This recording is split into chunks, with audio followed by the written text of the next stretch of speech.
I'm going to give you some advice when shopping for archery equipment, things to look for, things to buy, things to avoid, things to spend money on, and things to save money for. Things that ultimately I wish people told me when I was coming up in this sport. You're watching the Jake Kaminsky YouTube channel.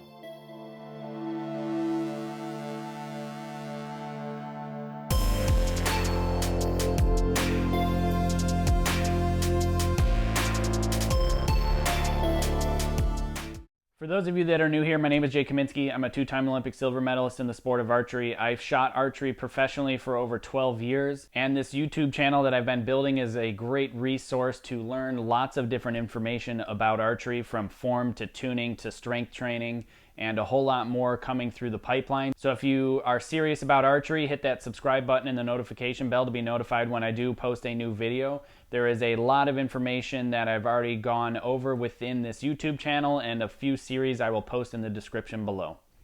So one of the things that I wish was told to me when I was coming up in the sport was, number one, of course, you cannot buy points.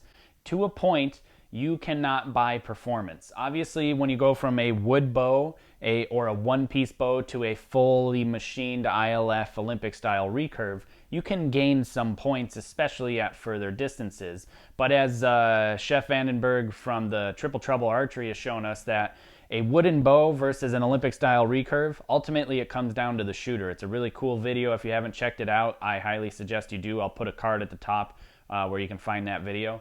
But basically, Chef outshoots his opponent that has a $3,000 bow versus a $300 bow, and he just absolutely flat out kills him with the wooden bow. So really, you cannot buy points within reason.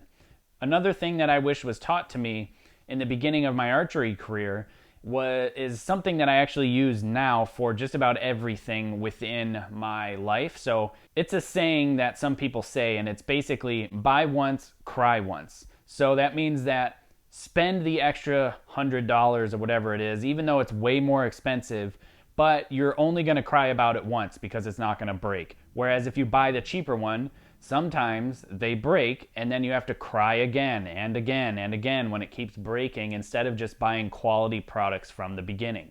So there are a few things out there that I absolutely would recommend to invest money in. For sure, one of them would be a good riser, because a good riser is always going to be good for you. There really isn't a whole lot that changes from year to year. And so as long as you have a quality riser that is from a good name brand, it will outlast your limbs, your strings, your arrows, and just about everything that is bolted on it. So definitely the riser is a buy one, cry once thing. The next thing I would recommend is a plunger. A good quality plunger that is, even though it's expensive, can save you a lot of headache in the long run, because there's replacement parts for those. Like, you can buy the plunger tips, the springs, and all sorts of the other parts for the plunger if things wear out, and they do over time. Or they get filled with water and they start rusting, and you can rebuild them, as opposed to buying some and then wearing them out and throwing them out and buying another one. Definitely the plunger is something that I would recommend spending some quality money on. Another thing that I suggest investing money in and buying once and crying once is a finger tab. A quality finger tab will last you a very long time. And not only are they made with superior quality materials as far as the actual consumables or the wearables like the tab faces, but you can buy extra tab faces, you can buy extra elastic, you can buy different finger spacers, you can buy lots of different things for these that are all designed to just bolt into place and replace your leather. So even though this tab is expensive, the leather is inexpensive to replace compared to buying a whole other tab. And ultimately, this is one of the most important pieces of equipment, so I definitely would recommend investing in a nice finger tab. Some of the pieces of equipment that I'm recommending, I will put a link to in the description below, where you can find them on Amazon in case you want to check them out. Another really important thing that you definitely need to have, and a good quality set of, to help you maintain your equipment, is a good set of Allen wrenches. There's nothing worse than carrying around a bunch of Allen wrenches and losing them all the time. If you have a nice set of compact Allen wrenches that are all designed to fold within each other in one package and just go right inside your quiver, it's going to save you a lot of headache when and if some equipment fails on you and you need to fix it before your next end. And the last thing that I really would recommend to buy once, cry once would be a sight, especially if you're starting to get serious about it. Investing in a good quality sight, again, replacement parts, always good. A name brand company is usually going to have sights that won't fail. And if they do, they have a good warranty department and they'll replace them. But when you start to get into this type of level with like a true ball Achieve or a Shibuya or something like that, a good quality sight bar really isn't going to wear out. They're designed to be moved all the time. They're designed to be used in harsh conditions like rain and dust and all that stuff. They're really designed to withstand a lot of abuse and last you for a very, very long time. So things generally don't wear out on them, like the bushings and the balls and the slides and all that type of stuff. So those do not wear out. Whereas these type of sights are very cheap, very inexpensive, but they are matched to the bow. You really don't need an expensive sight on a wood bow.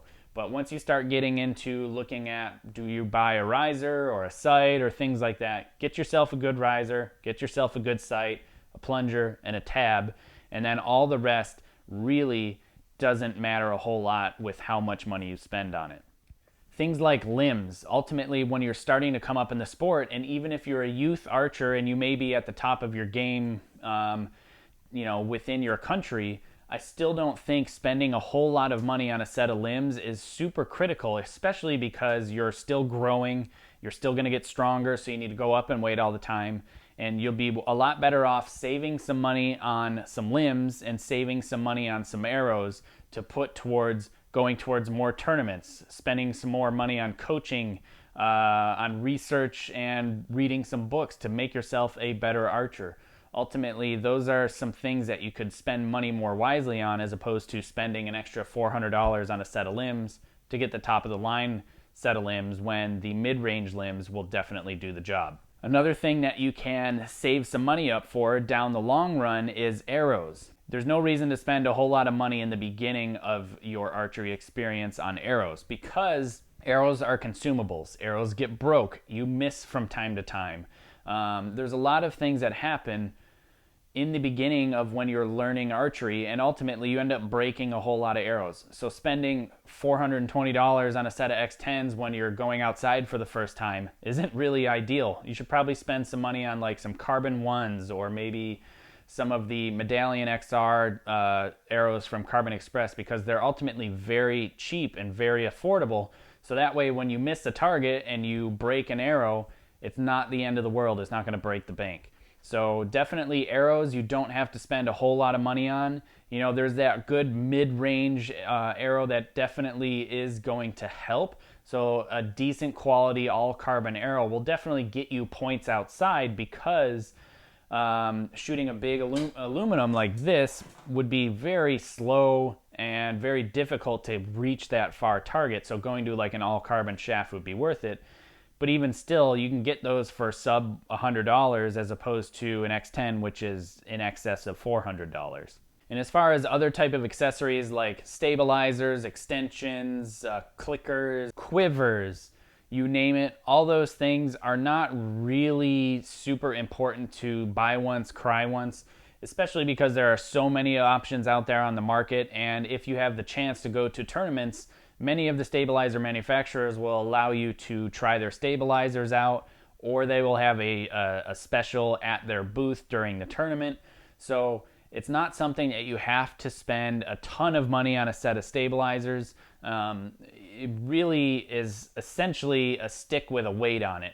Obviously, as you start spending more money on them, going from a $50 stabilizer to a $120 stabilizer, you get some quality with that, and you definitely start to approach getting into an actual warranty program.